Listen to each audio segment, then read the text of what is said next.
Brazil के एक investigative journalist हैं पीप एस्कोबार। उन्होंने एक पॉडकास्ट में बताया है कि पाकिस्तान का जो डेलीगेशन शहबाज शरीफ साहब और आसिम मुनीर की क़यादत में स्विट्ज़रलैंड गया था, मोसाद उसको नेतन्याहू की परमिशन के साथ उन पे कातलाना हमला करने का पूरा प्लान कर चुकी थी।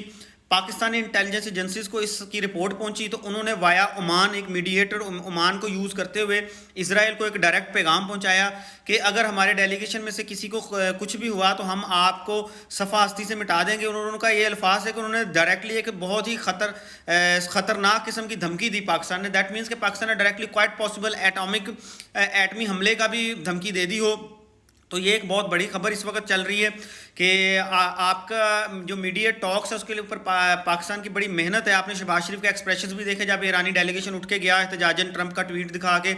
तो पाकिस्तान की जो पोजीशन है सारे मीडिएट टॉक्स में उसको बड़ा दुनिया एडमायर कर रही है। और ऐसे में क्योंकि इसराइल नहीं चाहता ये मीडिएट टॉक और वो जंग कंटिन्यू हो, क्योंकि इसराइल चाहता है कि वाया अमेरिका मैं ईरान को जितना कमज़ोर कर सकता हूँ करूँ, इससे उनका जो ग्रेटर इसराइल बनाने की जो उनकी राह है वो हमवार होगी।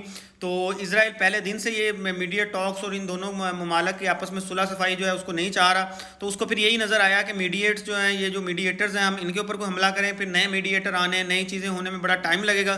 तो उस दौरान ताल्लुकात कुछ और दोबारा ख़राब करके और हमले करवा के कहीं ना कुछ चीज़ों को इन्वॉल्व कर लूँगा। But overall Pakistan intelligence agencies को भी यहाँ पे क्रेडिट जाता है कि उन्होंने टाइमली थ्रेट को देखा और उस पर थ्रेट को न्यूट्रलाइज़ किया। और दूसरी तरफ अगर आपके मुल्क का कोई मिलिट्री जो लीडर है उसके ऊपर इस तरह के डेथ थ्रेट्स आ रहे हैं तो दैट मीन्स कहीं ना कहीं काम अच्छा हो रहा है। आप जिस भी पार्टी से ताल्लुक़ रखते हैं, आपकी एसोसिएशन जिसके साथ मर्जी है, लेकिन जहाँ पे कुछ चीज़ें आपकी कंट्री के लिए अच्छी हो रही हों तो आपको उसे अप्रिशिएट करना चाहिए।